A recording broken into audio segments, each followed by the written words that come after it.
If you work as a manufacturing facilities engineer, installing a new piece of equipment can be as complex as the machinery itself. From prep work to alignment and testing, it's your team's job to put it all together.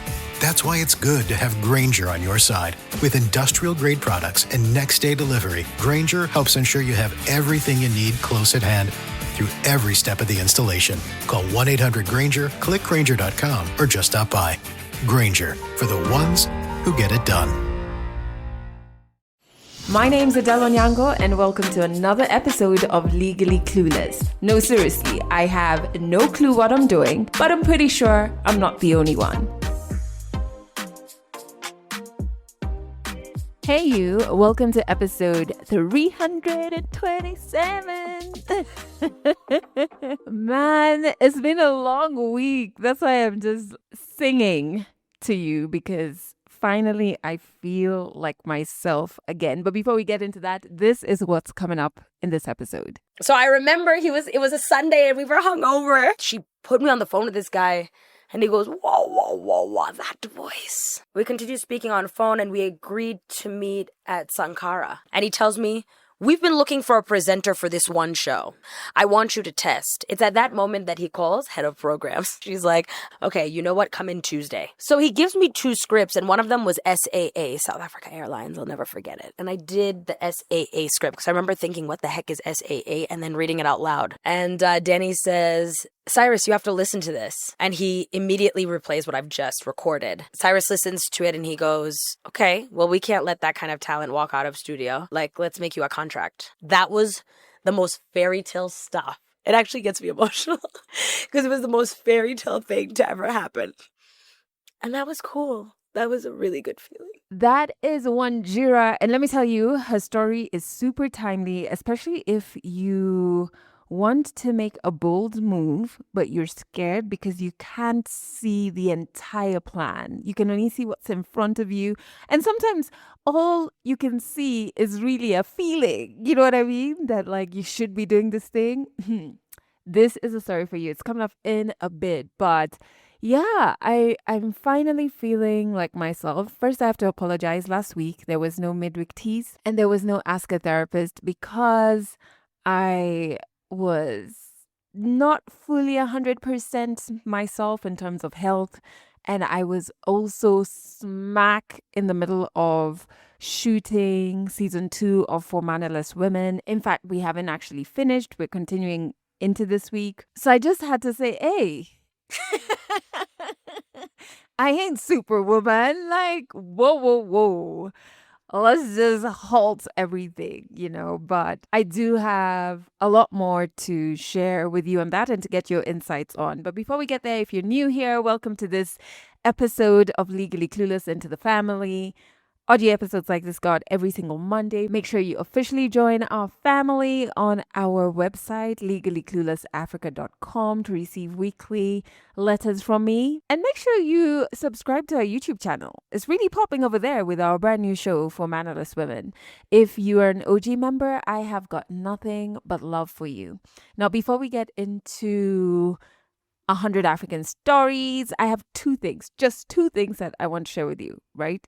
First one is I need your input. Honestly, the entire team needs your input. So we have a new show, For Mannerless Women. That's the name of the show, and it's also For Mannerless Women. But anyway, it runs on our YouTube channel, and we have 1 episode left before we wrap season 1. We couldn't agree on this in-house, and I thought, you know what, we need to bring you in on this.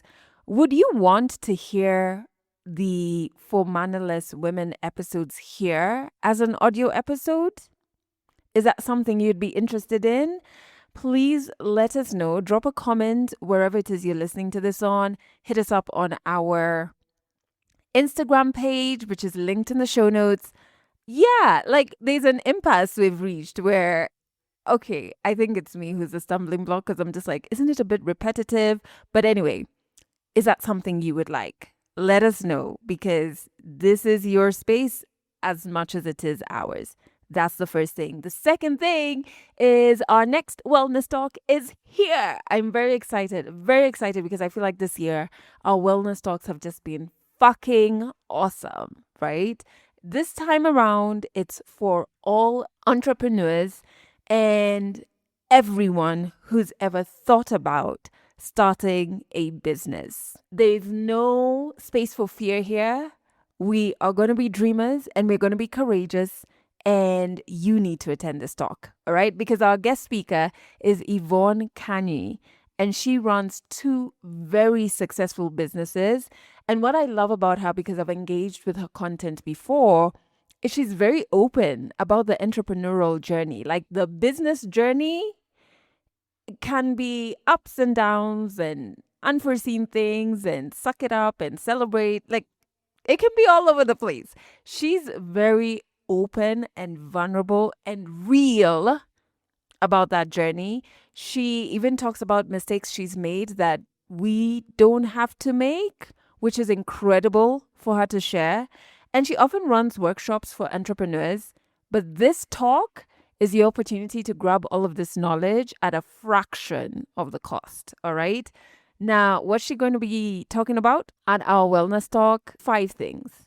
Number 1, how to spot business opportunities and start smart. Even in my own business journey, like when I look back to the beginning, I feel like my first 2 years, I was not starting smart. I give myself grace because I was putting one foot in front of the other. But if I could go back, there's so much I would do quickly that would have saved me a lot of money, a lot of time, And I feel like even still now, there are things that I'm still refining. Number 2, she's going to be talking about building a successful brand and business. In the world that we're living in, these 2 things go hand in hand. Third thing she'll talk about, leveraging content creation and social media. Again, it's gotten easier, but also a bit harder, right? For you to reach your target client or your target audience, right? And how do you frame your story to them? It's like all of a sudden with social media and the digital world, a lot of control is in our hands as business owners. But then it's also a lot of cluelessness. Like, how do we navigate this and make it work for our business? Fourth thing she's going to talk about is building customer loyalty. Many people don't think about this. I think many people think about making a sale, or leveraging their community. They don't ever think about customer loyalty, which is the core of everything. And the final thing, which is something I would want to really listen to because it's smack where I am in my business journey, scaling your business the smart way. Scaling looks like so many different things, and it's not the rigid way it's been presented to us in the past, in books. Trust me, I've been reading because we're going through that. And it's difficult, to expand and lean in and trust where the season. It can really test your emotions. But yeah, there's a diverse way to think about scaling that Yvonne is going to be unpacking. So when is our wellness talk? It's on the 28th of June. I'm telling you, nice and early. Get your tickets ASAP right now. They're only 1,000 bob. You can grab them on our website and on Hustle Sasa. A link is in the show notes. And it's 28th of June, 10 a.m. It's the best way to kick off your Saturday because there's just so much to learn. So much to learn. I hope to see you at the wellness talk. I'm always at all of our wellness talks. And I forgot to say, it's virtual, meaning wherever you are in this big, beautiful world of ours, you can join in. Yeah. So let's jump into 100 African stories. Wanjira is an incredible actress, radio presenter, and so much more here in Nairobi. And as I said earlier, hers is a story that will remind you that sometimes just take the first step. The universe will meet you after that. 100 African stories on Legally Clueless. Stories from Africa. So my name is Wanjira I'm also popularly known as One Love. I wear many hats. I'm a multi-dimensional human being. I am a radio and television presenter, popularly, here in Kenya. I am an actress. I am an MC host. I am a content creator. And of late, have become a curator producer for a really amazing company that I'm really proud of, the Vibe Curators, which I recently started. Born and bred in New York, always knew I would leave America. For a long time, actually thought it would be Europe that I would go to, because growing up, I mostly went to Europe, because when I was born, the only grandparent I had was my paternal grandmother who lived in Slovakia. So my mom is Kenyan and my dad is Slovak. And so I would go every summer there. You know, I think it was also just the like how it's, it's all the West. It all feels familiar somehow. But when I came at 19 to Kenya, it completely transformed my life. It was with that I said, oh, I'm going to move here. I remember turning to my mom and I said, I'm going to move here. And she was like, slow your roll. No, you're not. And my parents just thought I was kind of crazy for ever wanting to like move halfway across. Like my parents didn't endeavor really by the time I was a young adult to, by the time I'm in uni, it's like at this point they know they're going to stay in America forever, My stepdad's also American. There's that. He's a born and bred New Yorker like me, with Italian American roots. And so it was like, where are you going? Like your family's here, I think most people think it's very weird to pick up and leave and go halfway across the world anywhere, even if it's to the Garden of Eden, because it's like, why? You know what I mean? Like then you're far away from people, no risk, no reward. And I always knew that there would be something out there for me that was just going to be different. Kenya had this really incredible pulse, this really incredible heartbeat, I would say, as a pretentious New Yorker, to get me to uproot. You've got to be interesting. You've got to be dynamic. You have to hold my curiosity, my interests. You have to have intrigue. And Nairobi absolutely did then and still does. Yeah, for a young Wanjira, it was really it was a whirlwind.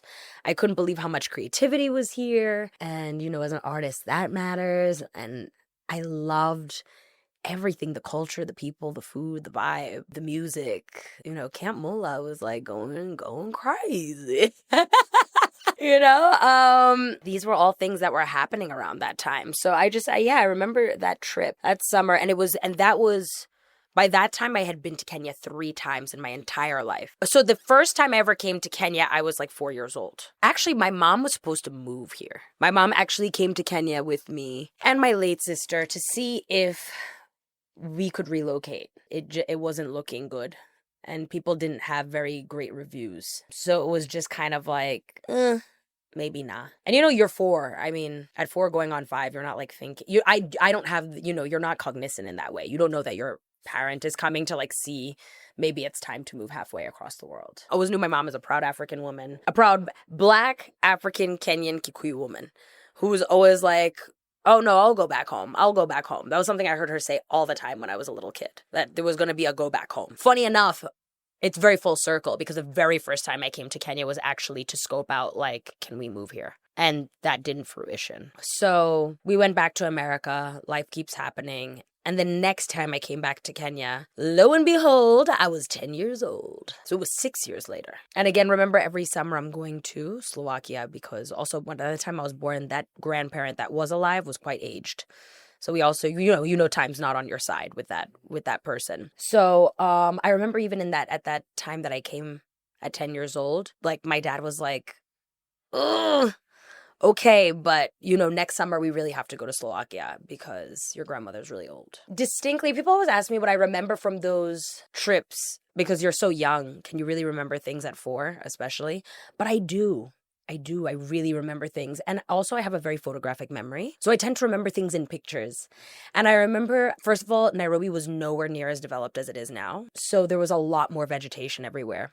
But I also remember just being really jazzed as a big city girl, a New York City girl, that I was so hypnotized by like the farms. I was very fascinated by the soil. It's deep red, brown color. Maize is not quite like corn. It's different. I remember raining, and that was like the first time I had seen tropical rain of any kind. Like those level of raindrops were just something. And the foods and all those kind of things, because mom could make and did samosa, chapati, ugali, loves making curried goat, which I always adored, and beef and whatever. But yeah, just things like just tasted and looked different, all kinds of things. So yeah, those are really formative memories of 94. I also remembered a lot of poverty. It was a lot like, it looked like it was different going to Europe and it was different living in America. I had never seen so many people struggling. And it was also shocking because a lot of people were my age. And there's something that's also very important, I think,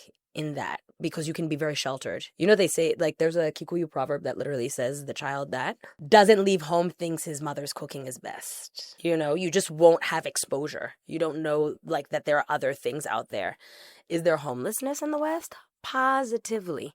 But there was a lot more just like people running up to us in the street and begging, even when I came back at 10, because I remember both at 4 and at 10 at the time, my late uncle, may he rest in peace, he and his wife had offices in the CBD, and we would go there and we would get swarmed by street kids. And I never had seen that before. And these kids were high on glue and stuff. It was really startling. It really scared me, even though I was with adults who I knew would protect me. It really scared me. It was just kind of interesting to see another part of the world in all aspects. You know what I mean? For its good, for its bad, for its this, for its that. At 10, when I came back, you know, I'm also very social. Always was as a kid, since I was a kid or whatever. But like, I'm also playing with kids my age. And like, you know, at 10, you're more independent than you are at 4, where you're just being watched a little bit more. So I was also going out and exploring. Yeah, that was just all really interesting. Like, just, you know, it's fun. I always found it fun. Travel was always very exciting for me as a child because it was something that I was blessed to do from a very early age. So yeah, I always was social and loved hanging out, but I was always like, okay, like how sometimes, like, yeah, of course we play the same anywhere in the world, but also there'll be like different games or variations of games or rules and stuff. And this also was very fun and fascinated me as a kid. So these were some of my like formative memories coming at 4 and 10. And now the next time I came was at 19. And at 19 as an adult. Anywhere in the world you're seen in the eyes of the law as an adult. And so now I could go out. I was going out at 19 in the States, but you know, the big difference that everybody knows is that, or maybe not everybody, but let me tell you, you can't drink in the States until you're 21 legally. Here you can. The rest of the world you can. But in America, you have to be 21. You can enlist in the army, you can buy pornography, and you can smoke legally. But you cannot drink. It's a very controversial law, because it's kind of weird that you can enlist in the army, especially of all things. That you can give your life for your country, but you're not responsible enough to drink, they say. So it was just very interesting to come and have like full reign as an adult in Kenya.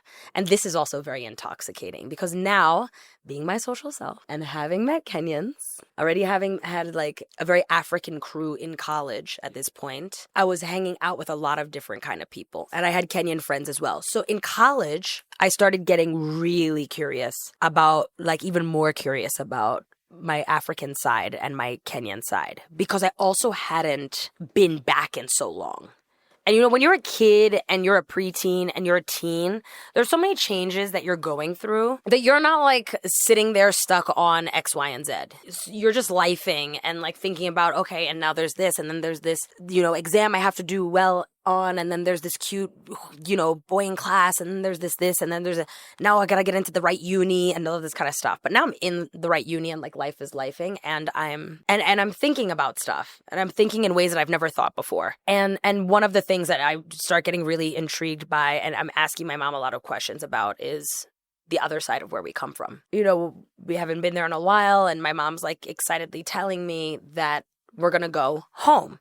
Kenya has always, by my mom, been referred to as home. And this is very exciting, because I'm also like, this place that she calls home, but like, you know, but we don't go as often. You know, now by this point, she's remarried. You know, even at 10, she's remarried now, because she married my stepdad when I was still quite young. So like, but like, you know, it just doesn't, like, it's like, I'm like, how? Like, it's interesting. You see, I'm born a first generation of 2 immigrants. It's very interesting that my dad would see America totally as his home, because my dad escaped from communist Czechoslovakia. And so was like, it's a place to visit, but it's not for living. So he was very happy to call America his home, New York especially his home. My mom was like, this is an amazing place. She would call it her adoptive home. But it wasn't home as such, because there's only one home for my mom, and that's Kenya. And so she must always return. But it was also interesting to me, because even by 19, I'm kind of like, how is she going to return with this very Americanized, very New York stepdad of mine, you know?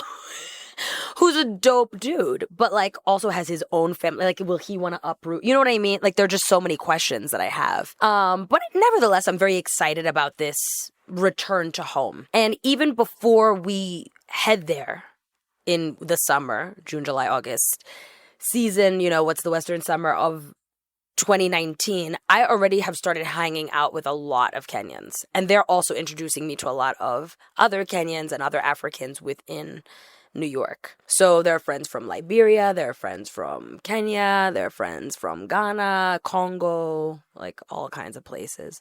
And I'm loving it because I'm a social person who also loves people. In addition to being a storyteller myself, I'm really just essentially a professional storyteller. But I also really seek out other people's stories. I find people very interesting. There's so many, you know, with 8 billion people in the world, there are just so many. So I was really, really curious because I've been hanging out with all sorts of people. And I even know the summer that we're going, I have people I can hook up with when I'm going back home, as Mom keeps putting it. So I'm very hyped because I know how much fun we all have in New York ends, but like it's also a little different. We're varying ages. Me, who's still under 21, can't drink openly and stuff like that. So it's more of a house party ting. With my big birthmark on my left eye, ain't no way I can start using people's ID, which is a very popular thing to do. Get somebody who looks like you and then use their ID, because fake IDs are like very known in the States. Bouncers know them. They also have machines that can detect them. So I'm like deathly afraid of getting like fake IDs and stuff. So now I come, and at first it's like a lot of family stuff. I know I'm here for 3 months, and especially when you're one, on vacation, and two, you're 19, like 3 months feels like 3 years. So you're like chill, you know what I'm saying? So it's just to get to things is also far, and like finding out your lay of the land. This is also a few years ago. So we didn't have all these like roads and highways in the same way that we do now. So coming in and out was still an adventure, you know, and people are like, you're better off staying where you are, blah, blah, blah, when you go out, because there were still carjackings and things were a big thing, especially in Karen at the time, because as you know, like, I think it's the movie Alien that has the tag, "In space, no one can hear you scream." And like in Karen, especially at the time, like no one can hear you scream. Like it's just isolated. It's a lot of bush and brush, and properties are big and vast. So like you're kind of on your own, you know, until you're like inside a gate. It was me just like chilling with family and catching up, which was really brilliant. And I always really love that stuff, actually, like whether they're my age or like older. My mom is the youngest of the family, so I'm also the baby of the family. So like my first cousins can be anywhere from 10 to 30 years my senior, okay? Sometimes older. It was just fun to catch up with my enormous family. She's also one of 14, same mother, same father. So it's just a big family. So we're doing a lot of that stuff, I would say, in the first like 3 odd weeks. I'm staying in Hardy at an aunt and uncle's house. So my mom and I go first. My stepdad like comes later. But first it's my mom and I. We're going on this adventure. My mom's also very excited because what parent doesn't love when their child is all about their roots, all about their family? I'm like, let's get into it. And my mom is, I know she has her own story here that y'all can check out. Shout out Waithera Budia Protano. But, you know, she is like very, very, very much a cultural conservation. Can you say a conservation? No, cultural preservation is her thing. Let me put it that way. So, as a proud Black, African, Kenyan, and Kikuyu woman, she's always shouting to the top of her lungs that like everyone else should be really proud of who and what they are, especially people of color, especially Black folk, especially us African folk, where with, you know, colonization and slavery, depending upon the different histories and, you know, the different stories, but there are a lot of ties that are similar. A lot of our history gets erased. Growing up with really academic parents, you're questioning a lot of things, and you're always like thinking and wanting to learn something. And this, you know, this was a time and period in my life where like after being raised also in these like very white societies, in these very white neighborhoods, white schools, I want more than ever to discover and get into, I wouldn't say maybe not discover, because I'm already was already very into my Africanness and my Kenyanness and my Blackness, but like get into the nitty gritty of it. Like, let's really learn something.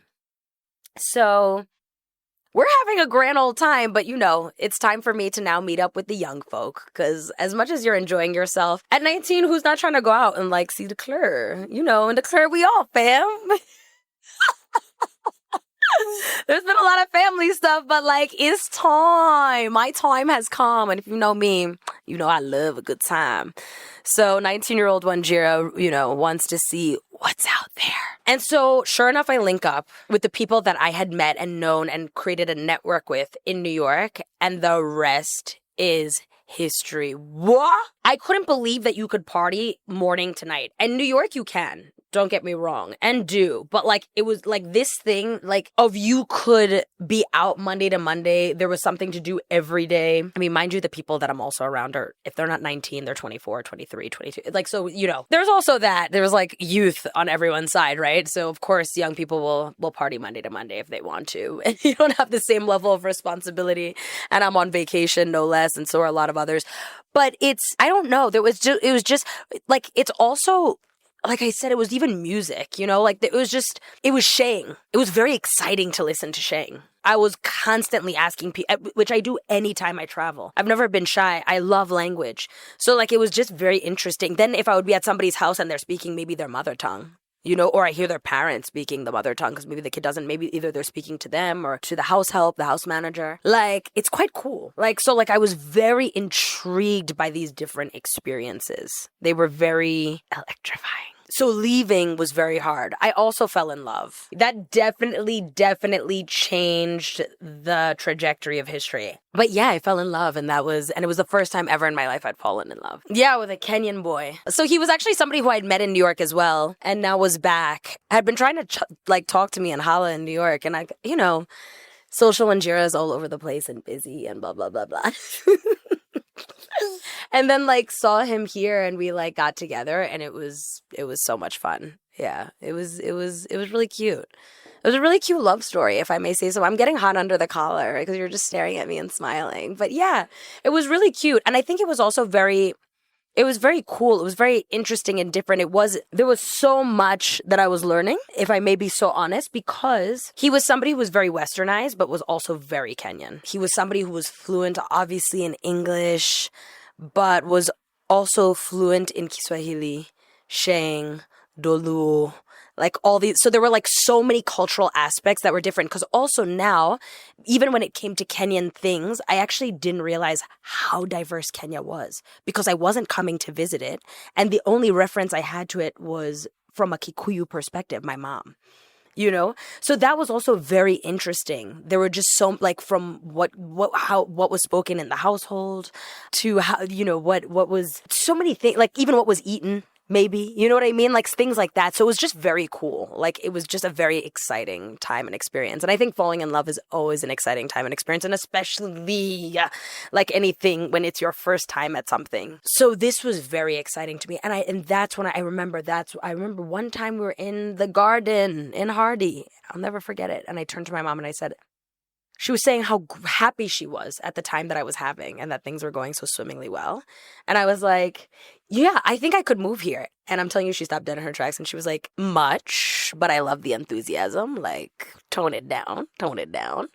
I didn't argue because I had already made up my mind. And when I make up my mind about something, it's like when a pit bull grasps onto something. It's very hard to unleash their jaw. Now I must see it through to completion. But it's, I was cool. We weren't going to argue about it. It was just something that we were going to come back to. I also knew I was in the middle of my studies at uni. But I was already plotting, how is this move going to happen? I come back again 2 years later. Another magical experience. I would say that trip is also when there's real immersion also into music, arts, etc., even more. While I was away for 2 years, I was still eating up Kenya in any way that I could. The boyfriend and I are still talking, still in love. He's letting me know everything that's changing, moving. He's my ear, eye, hands on ground, smell, taste. So I'm just so curious about what's happening, and I have people to update me, him, cousins that I became extraordinarily close with and whatever.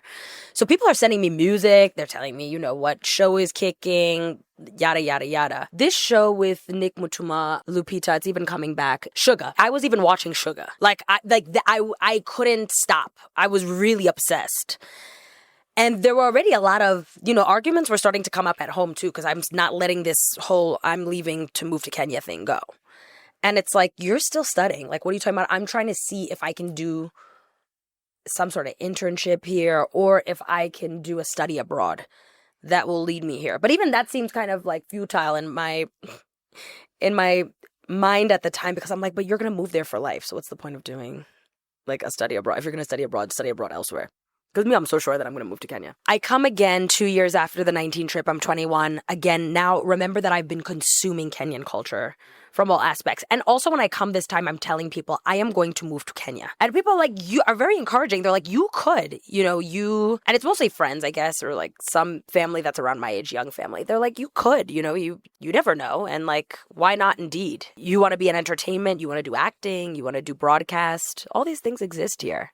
Don't let anybody tell you. I was one guy, I remember, he was so encouraging. He was actually that first boyfriend's cousin. He was so cool, such a cool guy. He was like, you really can move here. Like, it's not something that is a pipe dream. And I thought that was really cool. Bookmark this, okay?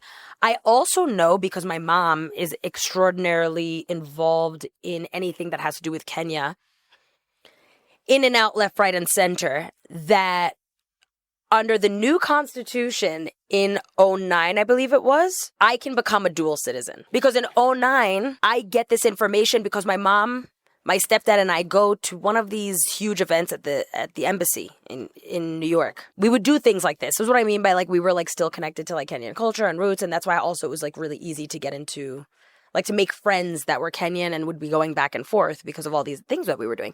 So I am armed with this knowledge, which my mom didn't realize, but I was really paying attention. So I know that I could move here and get dual citizenship. It used to be that you could, I think either you couldn't have duality, and if you did, it would be through the patriarchy. It would have to be through your father. And it's not my father who's Kenyan. It's my mom. So I can do this. So I'm really thinking about how I'm going to get myself here, because this place looks dope. Because from when I come at 10 to when I come at 19, this is a completely different Kenya. My 4-year-old and 10-year-old self is not necessarily so in love with the idea of moving to Kenya. But my 19-year-old self is in heaven. I look around in the CBD at 19 and I'm like, oh my God, they have that same late uncle that I was telling you about who had offices there. He still has offices in the CBD at this point, from when I was 4 to when I was 10 to when I was 19. So we go to his offices again. I see a huge, and I think it's still there, the Johnny Walker billboard. It's still bloody there. Keep walking. That trip was fabulous. I enjoy, yada, yada, yada. And the next time I come to Kenya is to move. And I'm 24, and I finished my degree in film. And even after I got that degree, I completed a certification in radio and television. And I worked at WWE Film Studios. So when I come, it's with the WWE Film Studios cover letter from the head of marketing, both on their East Coast and West Coast branch, saying how phenomenal Wanjira is. She's a great employee. Hire her. So I'm like, baby, I don't know what I'm going to do because there's no plan in place whatsoever. But I'm like, I just know that I'm going to make sure that I can stay here. I know that I have a visa that expires in 6 months. So I've got to make something happen in 6 months. Otherwise, I'll have to leave the country and come back. But I just naively come and I'm like, whatever, if I have to be a starving artist, like it is what it is. But like, I just want to, an aunt and uncle were gracious enough to let me chill with them. They live in Upper Hill, so I'm staying there. I'm just going to make it work. I'm going to see what happens. And a few weeks later, I got hired at Capital FM, and like the WWE cover letter definitely helped Joe Girl. But it was talking, having the gift of the gab is that it's a gift. Finally, someone's ears perk up and they're like, what do you mean? Because someone commented about how I was going back. When you return to New York, they thought I was there for like summertime fun or something. And I was like, no, I'm not going back. Maybe you didn't hear me the first 10 times I said, I'm living here now. I'm going to figure it out. She said, what do you do again? And she called somebody. And later that same day, I ended up having an interview with Chris Kirubi. The late and great Chris Kirubi, CK, chairman. I didn't know who he was. I didn't know anything. I was so green. I was so naive. I was so young. I was so... yeah. So I remember it was a Sunday and we were hungover. And I was like, oh my days, maybe she put me on the phone with this guy. And he goes, whoa, whoa, whoa, whoa, that voice. And I remember thinking, oh my God, this sounds kind of serious. Like, what if this is good? And then I was like, maybe I should ask if we can, because he said he was coming back from Nakuru or Nanyuki or something like that. I remember him telling me to do some business, look at land or something. And then he told me that we should meet that evening, that he wanted to see me. If you knew CK, he really operated like this. He was very excited. If he thought that there was like a prospect for something, he couldn't rest. He had to do it immediately. So now I was like, oh, maybe we should meet tomorrow because I'm hungover. Then I wondered, who the hell do you think you are, Wanjira? And I didn't have any context of I didn't even know that this man owns a media house or a radio company. She just said, just talk. And I said, hey. And we spoke. We continued speaking on phone and we agreed to meet at Sankara. And so, I found something, took Panadol, and a few hours later with my printed CV and cover letter, went to go meet Chairman. And I remember he was very inquisitive, on my background. Like, what kind of person am I? Like, okay, I can see, like, from your resume and whatever that, like, you have degrees and you work and, like, you've trained in this. I remember he even asked me, like, do you think you'll be able to do this? And I was like, I might not exactly know how to use the equipment that are in your studios because now I've been briefed that, like, there's a radio station, but I still don't know. Like, that this man sits on the Harvard Business Board and, like, you know what I mean? Like, all these things, like, how huge this man is. And so I'm just like, okay, like, yeah, I might not know the equipment in your office, but I know I'm an extremely fast study. I know equipment. And he tells me, we've been looking for a presenter for this one show. There's this guy who already sits there, but we want a co-presenter for him. I want you to test. It's at that moment that he calls head of programs. Mind you, it's like 7 p.m. at night on a Sunday. He calls Somo, who was the head at the time. Somo is like, yes, chairman. And he's like, listen to this voice. So he gives me the phone and she's like, hi, how are you doing? Like, da-da-da. Okay, you know what? Come in Tuesday. So we made, I think it was a 1 p.m. Tuesday meeting. And so, this is like a Sunday evening, Tuesday. 1 p.m. shows up. I must admit, I'm not always early to a lot of things, but this one I was early to. And I get there and again, the nice thing about naivete, it's like falling in love for the first time. Like when you just don't know stuff, you're very calm. You're that much, like there's no nervousness because there's nothing at stake for you. You get what I'm saying? And I'm also just rolling with the punches. Like I can be in no worse situation than I already am because already I'm unemployed in a foreign land wondering what's the next step. So you're just kind of like pushing through stuff. You don't really know what's what and what's going to work and what's not. What's in your favor or otherwise, what's not in your favor. So yeah, I just show up and someone I talk briefly and she says, okay, I want you to go do a voice test. Walked into a room where the studios are.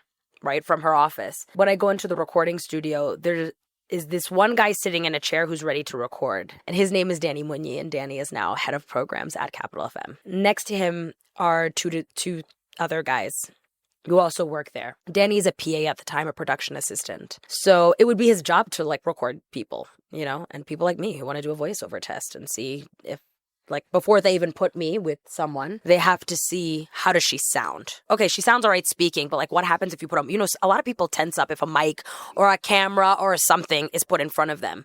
But for me, they want to see, like, am I going to do that? Am I going to talk normally? Does my voice break? What happens? So he gives me 2 scripts, and one of them was SAA, South Africa Airlines. I'll never forget it. And I did the SAA script because I remember thinking, what the heck is SAA? And then reading it out loud. And I did that script, and he says, it's okay, you can put the other script down. And at that moment now, another guy walks into the studio, and I could tell he's a serious guy because he's older than everyone else, and because he's also, he's got an appearance to him.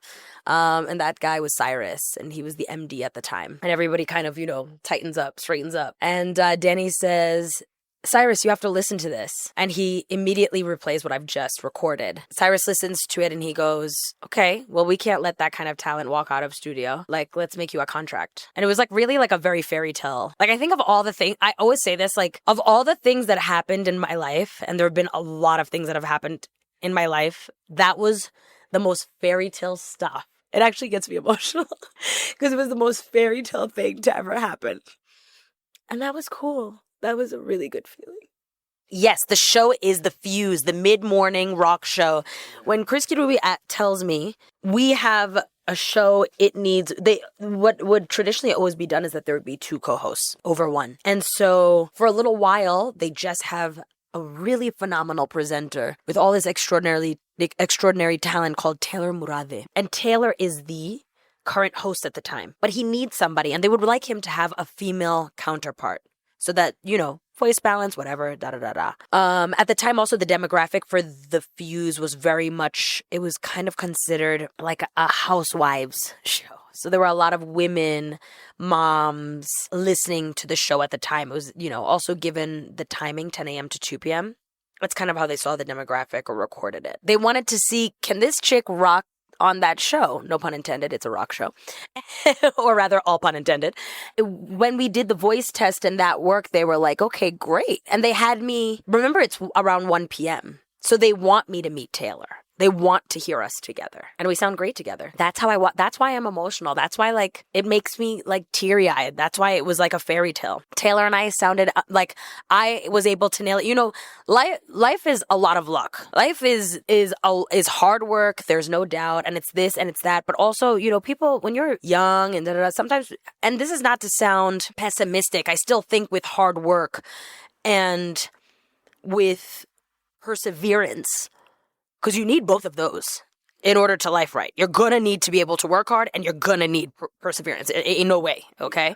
But the thing that, I think is unfair sometimes that's not talked about is life is also who you know. Life is a lot about a Rolodex. Whether, you want to admit it or not, it's just a Snapple fact. And that was something that I realized as I was in the industry. It was a lot about, that's why they say the rich get richer and the poor get poorer. Why are so many opportunities given to some people? It's who they know. It's who your mom and dad knows. It's social networks. That's why people want to get really great social networks, and then they want to leave that to their kids. In addition to money, because money talks and makes people, sit up. But that's all network. That's why also closed mouths don't get fed. It's important to go out there to put yourself out there, because I was constantly a chatty Cathy. Look, there was somebody in my network who could connect me to a CK. Who knew? Not me, not in a trillion years. And that's why it also makes me teary-eyed, because it was so serendipitous. There was nothing that was staged or planned, or my family knew CK for eons or something like that. If they did, it was extended family that was not necessarily in my inner circle of people I talked to. I just happened to be with somebody at the right place at the right time, talking about something. They gave me an opportunity, and 48 hours later, I had a contract. And I didn't understand, I had no idea what my life was going to look like. That's really cool to look back on, And then I think about all the things that have happened in my career since then. I arrived in Nairobi the 4th of April, 2014. Left America on the 1st, I think. The reason being, there was this website at the time. I had been working like a dog, both at this WWE job in the marketing of the film place, right? Film department, also as a waitress and a bartender and a host at a restaurant. And I was saving coins because my parents were not happy about this move. I had bought a one-way ticket and just told them over dinner one day, I finally did it. I bought a one-way ticket. And they were like, well, there's nothing we can do to stop you at this point. You're an adult. All best. So I didn't know when money was going to run out, but I knew that they weren't pleased with this plan and I wasn't getting help. So there was this website I had found that would give students, teachers, and youth under a certain age like crazy discounted international flight tickets. You could get flights all over the world from anywhere going wherever. So I found a flight from New York City to Nairobi, but it went through Mumbai. So it took days. Like, it was such a brutal trip. So when I arrived in Nairobi, I was tired. I think I slept for like 24 hours almost straight. Like an insane amount of time, like 12, 13, 14 hours, something insane. Because I was so tired. So I arrived April 4th, 2014 in Nairobi, and it was like May 7th that I'm in the Capital FM offices being offered a contract. When you want something, the universe will conspire for you. Catch more African stories in the next episode of Legally Clueless. What an incredible story that serves as a reminder to take that first courageous step. You know, I'm in the middle of teaching myself to keep climbing the staircase even when all I can see is one stair. And listening to this part one of Wanjira's story just like is like nudging me, to like just keep trusting the process. Part 2 is going to be out next week, Monday. So on whatever platform you're listening to this on, make sure you subscribe so you don't miss out. And in the show notes, there's a link for you to connect with Wanjira. But speaking of connect, what did you connect with in this episode? Let me know in the comments. And thank you. Thank you so much for being part of this family. I appreciate you, and I believe you have everything it takes to heal. That's it for this episode of Legally Clueless. You can share this podcast with your friends. You can keep it for yourself. I'm not judging. Just make sure you're here next week for the next episode.